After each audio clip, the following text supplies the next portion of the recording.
service members have been hurt or injured in today's incident. The post is secure and all personnel are accounted for. Camp Shelby is currently participating in a coordinated effort with Perry County authorities to locate the suspect responsible for today's incident. Now, they can easily use this as a guise to declare martial law if it spirals out of control or gets worse, right? Now, let's check this news article out that just came out yesterday. This one came out on the 5th. Today is the 6th. And this one right here is the new article I just found. How federal agents foiled a murderous Jade Helm retaliation plot, right? This one came out, I think it was today.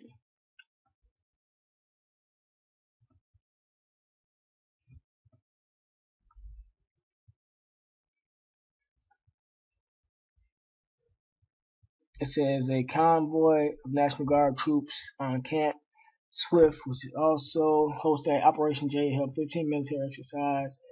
Okay. It said the men had a deadly plot to lure government forces into a trap, federal officials say, and were amassing a stockpile fit for war. There were Kevlar helmets and body armor, pipe bombs and hand-made grenades, large amounts of gunpowder, and dozens of rounds of ammunition for a military-grade sniper rifle. Right? So I guess they found the arsenal that a suspect or civilian was going to use to get back at the soldiers for conducting the Jade Helm 15. But really, those be agent provocateurs and this just another step towards them actually implementing martial law and ultimately trying to bring in this new world order. It says federal officials say 3 North Carolina men, Walter Eugene Littoral, and so they got the men, Littoral 50, Christopher James Barker 41, and Christopher Todd Campbell 30, spent months compiling their cachet, much of it purchased through a military surplus store owner who became so concerned about the plot that the person became the FBI's informant. Right, see. It says the men were arrested Saturday and charged with conspiracy, which conspiracy meant a plot or to breathe together, meaning more than one person come together with having many people to bring up to pass some type of plot that they've planned. That's all conspiracy means. And amassing weaponry, allegedly, to combat what they believe is the government's plan to impose martial law. It says, through, among other things, the controversial multi-state military exercise known as Jade Helm. Right. And that's basically just the point. That was the point, to be honest with you. Yeah, that was the point that, with this whole Jade Helm thing going on, they basically using sleeper cells, agent provocateurs to get them troops riled up to where they actually start fighting against the citizens. And that's part of the elite's agenda to bring in martial law, because if you ever watched, let me go back to the beginning.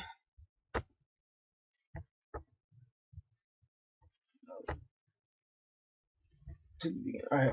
If you ever watched the movie, The Panama Deception, or the documentary, The Panama Deception, the exact same thing happened to the Panamanian people.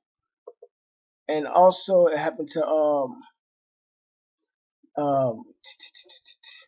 what was it? In the Philippines, it was called unconventional warfare. Okay, this is back to United States Army Special Operations Command. Checking out the operations that they had. Here you go. United States invasion of Panama, right? It was called, they labeled it as Operation Just Cause. Just like they got Operation Jade Helm, they labeled this as Operation Just Cause. And here's some of the other operations that they didn't have, right? And I guarantee you that they had their agent provocateurs kick something off from these other nations. When you actually go through and study them, that's what they did. Had agent provocateurs basically start the fighting between the people and the U.S. government, and then they end up taking the the government of those people down. All right, now I'm just starting at the beginning. It says the United States invasion of Panama. The United States invasion of Panama, codenamed Operation Just Cause, right? Because they thought it was just that they was able to go up in Panama and kill all those people. It says was the invasion of Panama by the United States in December 1989. It occurred during the administration of the U.S. President George H.W. Bush, the devil. And 10 years after the Torrijos Carter Treaties were ratified to transfer control of the Panama Canal from the United States to Panama by the 1st of January 2000. All right. Where's the point? No.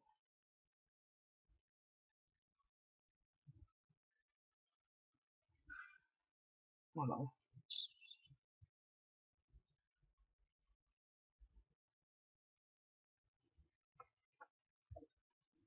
Give me 1 second.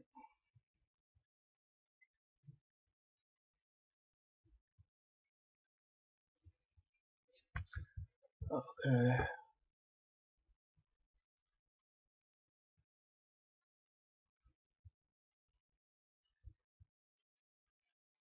All right. This is the United States justification for the invasion, and I'm gonna just jump to the U.S. military forces were instructed to begin maneuvers and activities within the restrictions of Torrijos Carter treaties. Right, so they went over to Panama and held the same military drills that they got going over here in JHUM 15 as they got going on over there, but they practiced with them first. Now they bring it over here to America. It says such as ignoring PDF roadblocks and conducting short notice Category 3 military exercise on security sensitive targets. Right? See, they had the same military drills by the same U.S. Special Command's Army with the express goal of provoking PDF soldiers. See, they was provoking the soldiers, right? U.S. Southcom kept a list of abuses against U.S. servicemen and civilians by the PDF while the orders to incite PDF soldiers were in place. See, it says, as for Panamanians, legislative declaration of a state of war between the U.S. and Panama, Noriega insists that this statement referred to a state of war directed by the U.S. against Panama in the form of what he claimed were harsh economic sanctions and constant provocative military maneuvers. Right? Now, let's take a look at these right here.